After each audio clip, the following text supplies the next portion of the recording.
From undesirable to undeniable to action figure immortality. Cody Rhodes is here, but that pec has seen better days.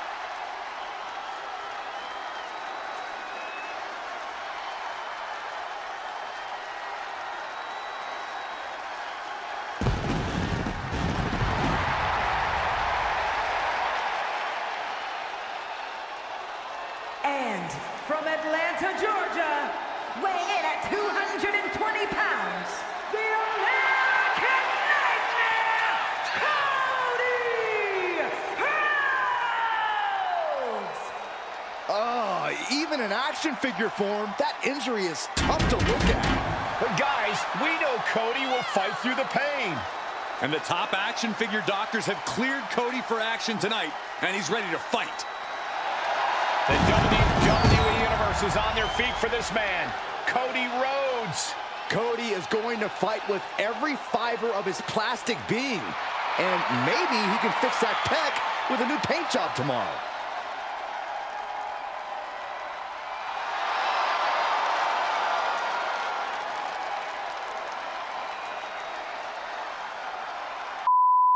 It's today. I'm Robo. This here's the rewind.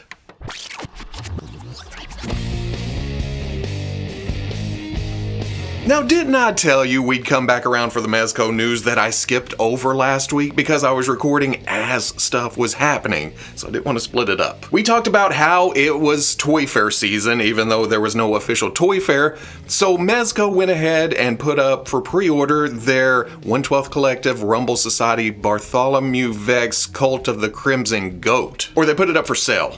Pre-order, sale, I don't know because I didn't even see the listing until it was already sold out. You met another and you were gone. That's just what you deal with when it comes to Rumble Society and Mezco exclusive. That's like a double whammy. And now I'm just here saying, look, it's an interesting variant of an original character from Mezco, but your only option to get it at this point is to jump on the wait list and hope for the best. And no, it wouldn't have been any different if I had talked about it last week. We would be having this same conversation. It would have been like, oh, just a couple days ago, but if you weren't there quick, sorry. Different week, same results. Isn't that the definition of insanity, or at least the TV/movie definition of insanity? What I'm more interested in is their Mezco Toys Fair 1/12 Collective reveals, like, well, okay, maybe not so much classic Captain America, at least at this point. It's okay. I think it's mostly modeled off the cover of Avengers #4, and in that aspect, I do like it. And I do like the rubber half shirt that they're using now for the upper body scale mail instead of gluing on those flaky bits that are coming off my Captain America. But then the eyes are set a little far apart, which does evoke that original cover, but I think mostly it's the open mouth. I know that's a small little thing, but it just doesn't do anything for me. I get it, I really do.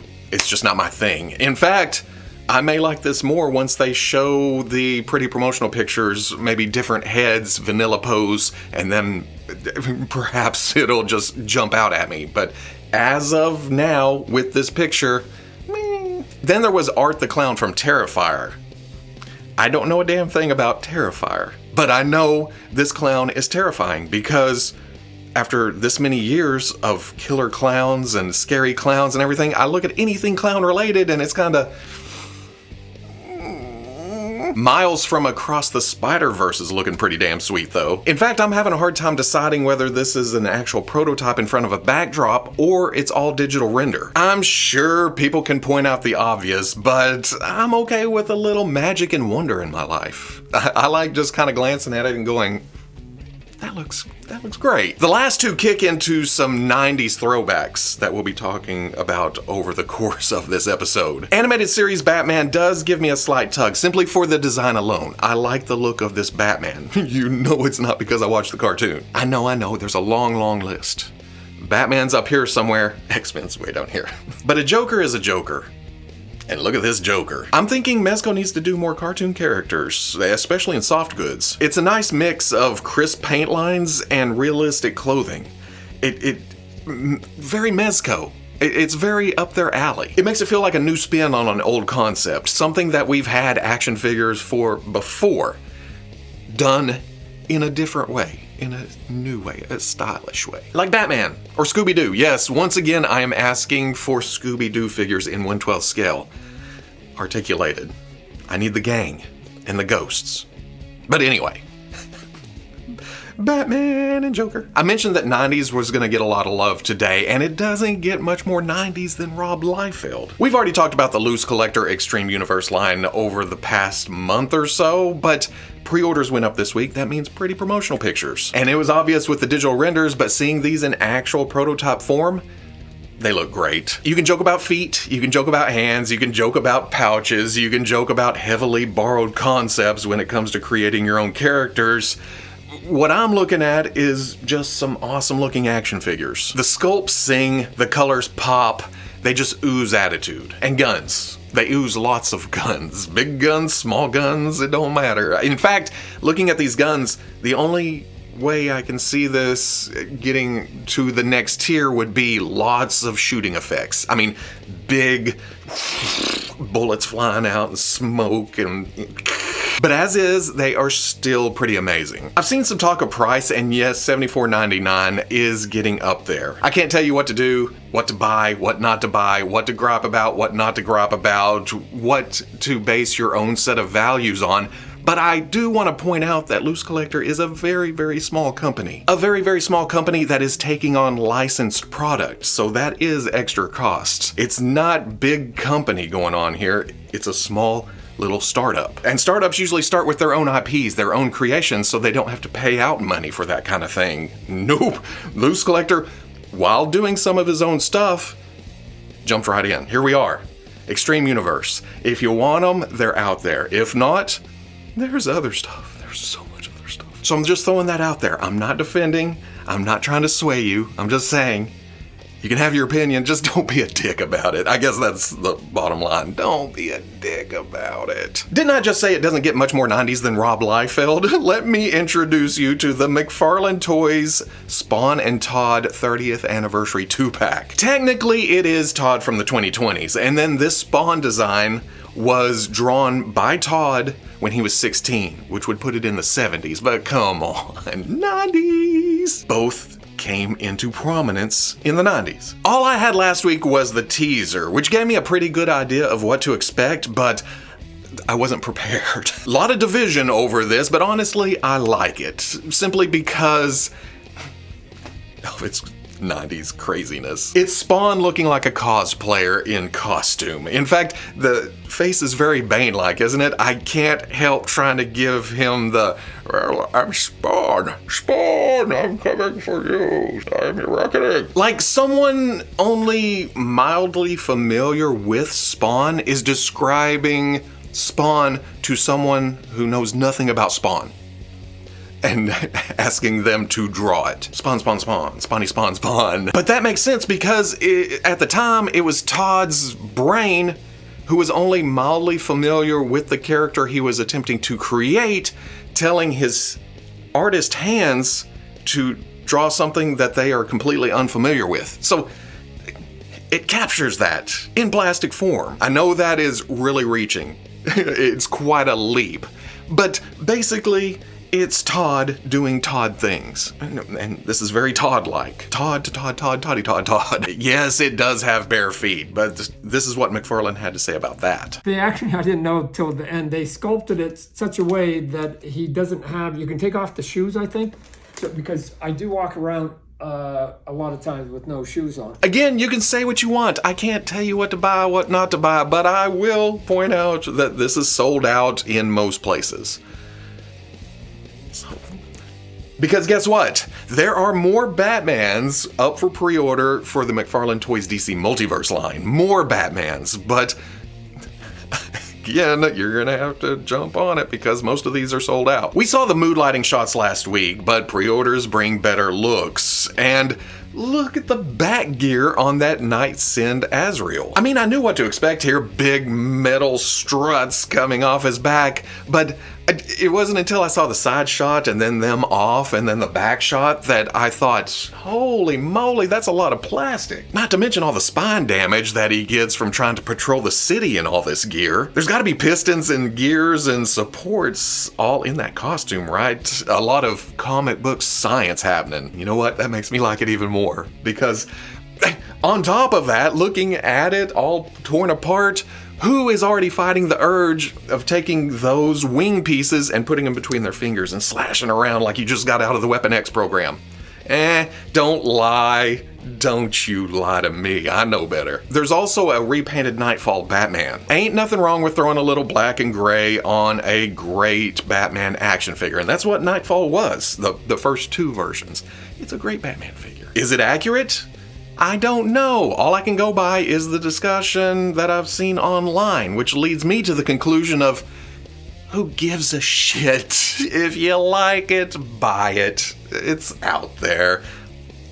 Batman! Because that's what I'm doing with the Detective Comics issue number 27 Batman, or first appearance. Last week I thought using the Hush body with a new torso to give it a smooth look up top would make him too buff, too bulky. This week I'm thinking, wow, past Robo, you're kind of an idiot, judging from the mood lighting shot, because in vanilla and from different angles and stuff, I like this. It works. Is it perfect? Nope. But I like the overall look enough to plunk my money down and walk away with it happy. And that's what it comes down to, right? Speaking of happiness in plastic form, did everyone catch the Hasbro G.I.Joe Classified Series fan stream this week? This line continues to fire on all cylinders. There's some lulls, but I think that works in its favor, because when it comes back around, it's like, well, I guess I'm knee-deep in G.I. Joe again. I have scaled back a lot, just keeping up with the hardcore main names and then nostalgia tugs from figures I had as a child, but they keep getting me with other things too. I can use that over here and put, and I need the crew, and it is definitely still putting a hiss-sized ding in my wallet on a monthly basis. First were the name-only reveals, and you know me, I wasn't a big G.I. Joe kid, so Saw Viper kinda, well, okay. Well, I didn't even have the picture at first. I thought Saw Viper. Nothing. There was nothing going on up here until I got to Google and I was like, oh, okay, that is pretty sweet looking. Purple. Visor. Big gun. And according to the chat in the live stream that Veebs and I did yesterday, this guy raised some hell in the comics. So even better. He's got some background. Dial Tone is a fan favorite that's finally getting his due, but full disclosure, I guess I wasn't big on Dial Tone back in the day because, again, had to Google real quick.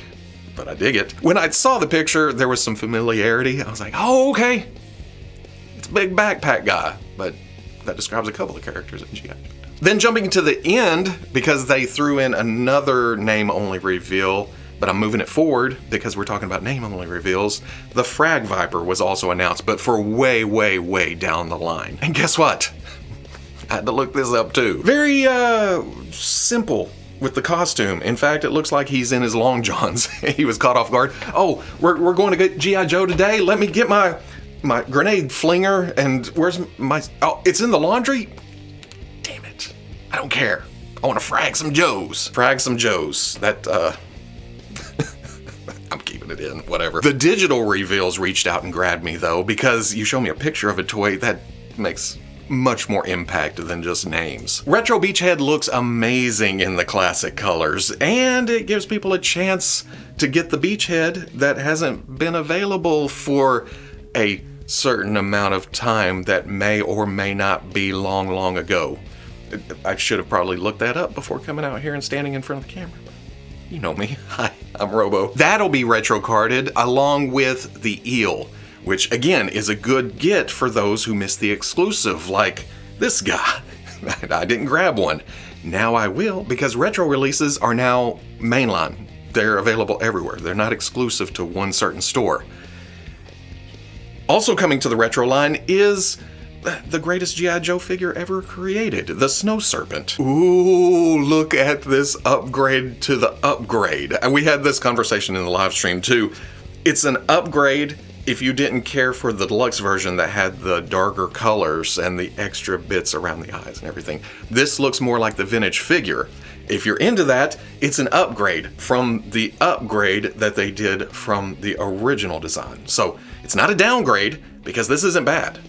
It's an upgrade. It's an up-down upgrade. Or as I'll call it, Captain Sexy, because look at those light blues and those bright white. It's delicious. Last of the digital reveals was the ferret with Scout. This is just amazing. A small rig that fits on a shelf into a display. And when it comes to G.I. Joe, one of the big things when they started Classified was, well, half of G.I. Joe is, well, knowing, and then the other half is vehicles. That's what everyone remembers from when they had the smaller figures as a kid, or in the early 2000s, the 3 3/4 inch line. 6-inch ain't vehicle friendly. They're getting their HasLabs out. Those are bigger things to stuff figures in, but they also need to do a lot more of this. Just compact, single, double riders around on the shelves, anywhere. Then came the actual pre-orders for the day, and they just wouldn't stop. They kept going. Target posted up their exclusive Tiger Force roadblock and tripwire, and when we saw this revealed, was this a digital reveal? I thought, yay, cool, Tiger Force, roadblock's got his big gun, tripwire doesn't have his bomb gear, and the colors aren't quite as Battle Cat camo as I prefer. There's a lot more orange here. But then they showed the promo pictures, and I thought, well, maybe I don't have tripwire, and I do like Roadblock's backpack and big gun. But then somebody in the chat reminded me, oh, tripwire's still available on Hasbro Pulse. So I should probably just get the regular version, and then Tiger Force can be out there. It's still cool, especially giving Target an exclusive. It's not everywhere. It's not jamming up pegs. It's going to Target, and Target's happy, and Tiger Force fans are happy. Everyone's happy. For mainline, there's Doc. Amazing. Where else can I go from there? Amazing. I said it when we saw the digital. I love the little splashes of color that spice up what is really just a drab uniform. And that's not taking anything away from uniforms. I'm just saying it's just one, but you have the violet and the orange, and a lot of people pointed out the pill bottles up on the helmet. Did I miss that the first go around? It seems new to me, but yeah, a little bit of orange. Very cool. And this picture with the light shining down through the green lenses of his glasses, that's perfect. Night Creeper blew my mind though, because of the nostalgia. This character, this figure, is one of the few I owned. It's on the short list of G.I. Joes I had as a kid. And it does not disappoint that 10-year-old Robo that's still rattling around in my skull. Everything is here, and more. Everything in my memory, plus things to take it to another level. There's the multi-arrow crossbow. There's the wavy sword. There's the hooky sword. There's the 70s Cyclops visor. There's the purples. There's the grays. There's the armor bits. Plus they added curved blades with rings on the handle so it'll go around the trigger finger so it won't look odd. You know, sometimes you put a knife in a trigger finger hand and it's kind of angled forward. It works, but they made the weapon work with what they had. So even better. This is mine.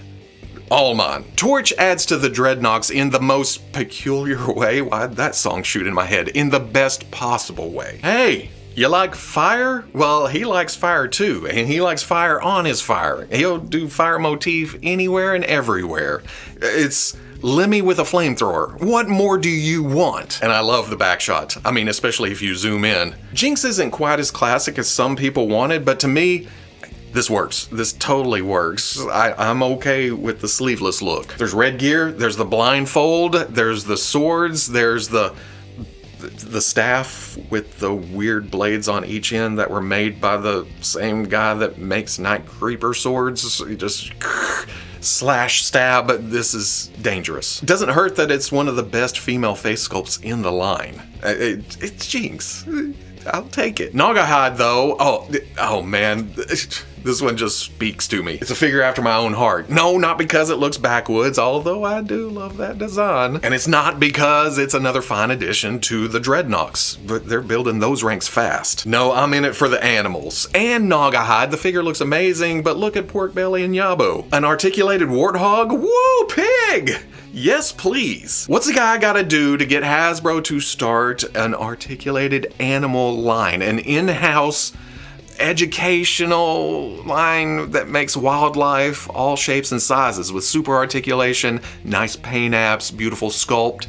Because they have something here. We've seen it from the G.I. Joe line. We're seeing it in other lines from Hasbro.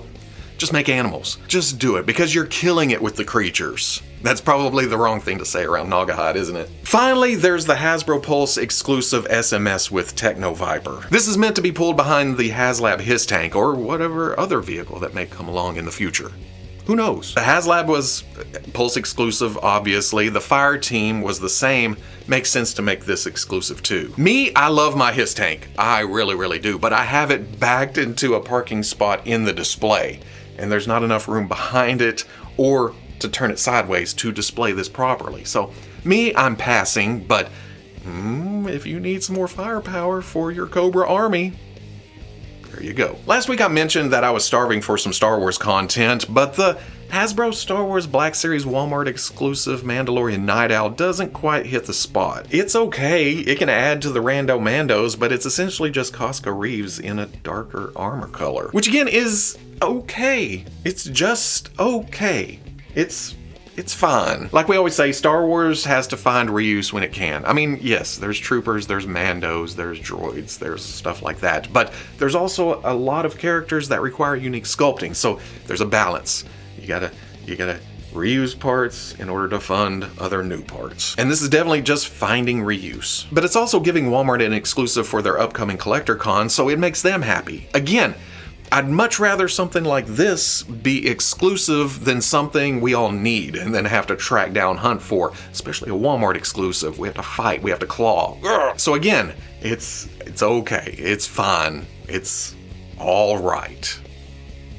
It's kind of like Target getting the exclusive Marvel Legends symbol of truth Captain America. Hey, wait a second, Captain America has blue. It's supposed to go to Walmart. What's going on here? Oh, wait.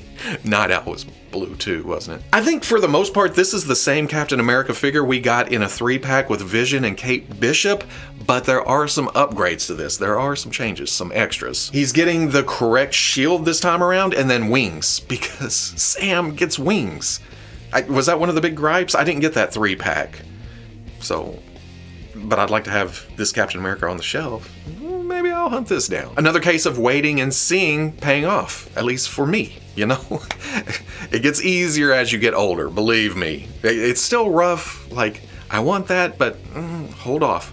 Play the long game. Even though the game is getting shorter and shorter as I get older.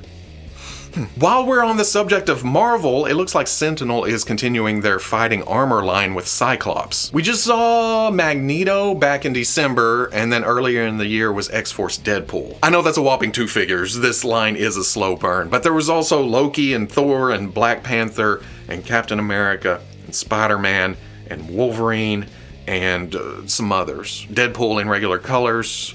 It's fighting armor, so yeah, there's been some Iron Mans. Some big names, and it's nice to see Scott among those. But jumping back to that 90s vibe, Cyclops is very Jim Lee inspired, but it's throwing me off because of the head. I know this is really, really getting nitpicky, but when I see this costume design, I expect hair sticking out the top. But this is also fighting armor. The suits are sealed, even when they're supposed to be exposed mouths, no.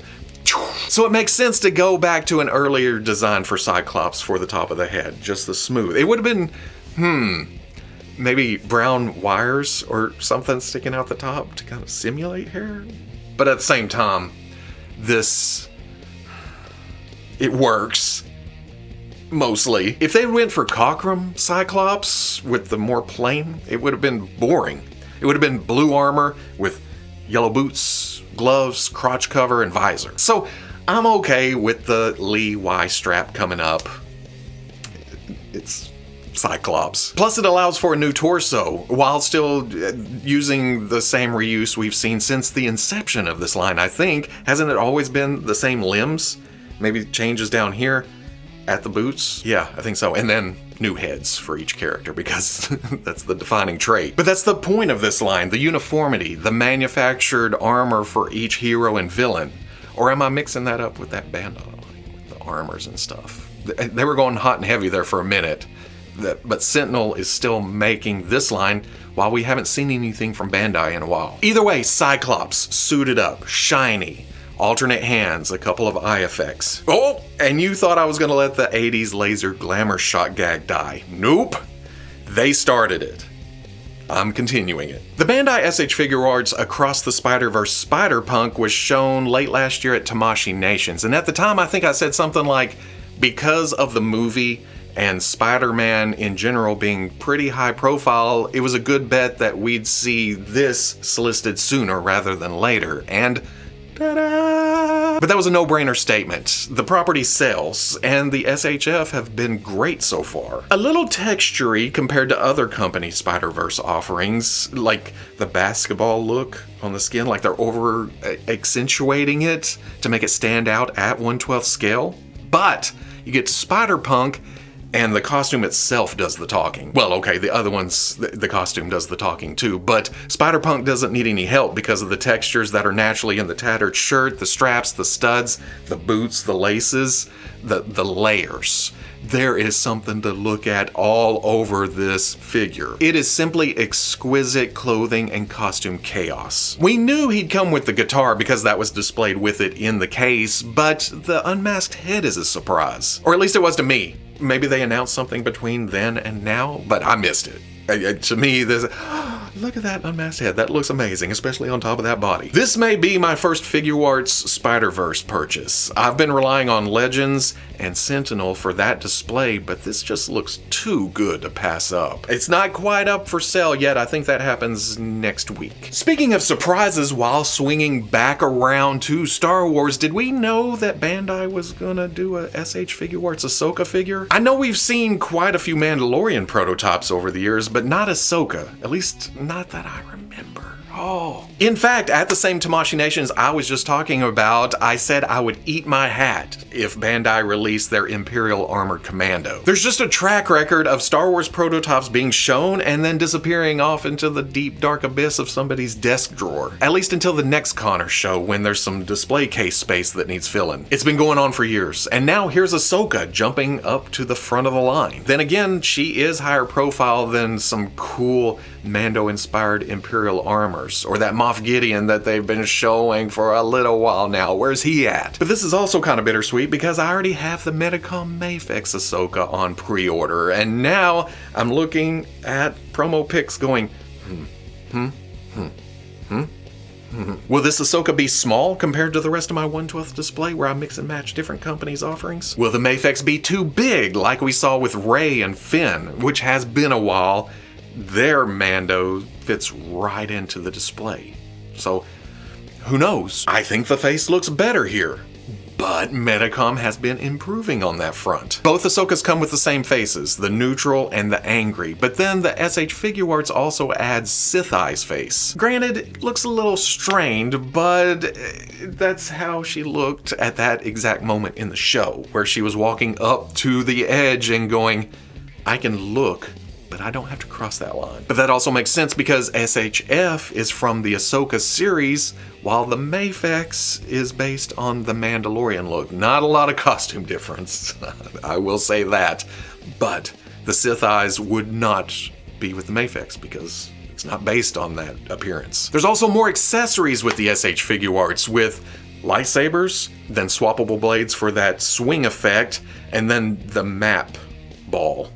Both in ball form and then split in half form. Both have robes, but both of them are kind of big and bulky and look cumbersome. Both do the baggy knees in their own special way. The Figuarts looks good straight up and down, but then looks odd when you bend the knee. Mafex, at least to me, looks off in the straight up and down position, but better when bent. I guess I should just do the sensible thing and get both, right? Since I have a Mando display and an Ahsoka display.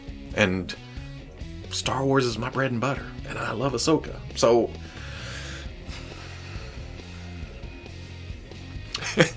two Ahsokas, or three, because the Black Series, can join my mini Mandos that are spread out all over because I am reviewing the Mafex Mando as I speak. Again, not quite up for pre-order yet. I think that's next week or coming really quick. And that's all I have for this week. Fun game.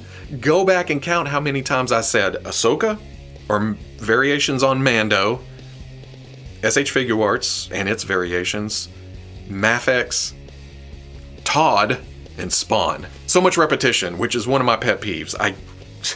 When I'm editing, I'm like, cut that out because I'm just saying the same thing over and over. That, and I hate it when the topics don't flow. I like good segues and I like keeping stuff together, but when different companies are pulling from the same well, then it becomes more difficult. Like we started with a little Marvel with Captain America and then jumped back into Marvel towards the end. Then there was Star Wars before that and Star Wars after that. So I had to split it up to keep Hasbro stuff together, because if I'd split that, then I'm jumping back and forth to Hasbro.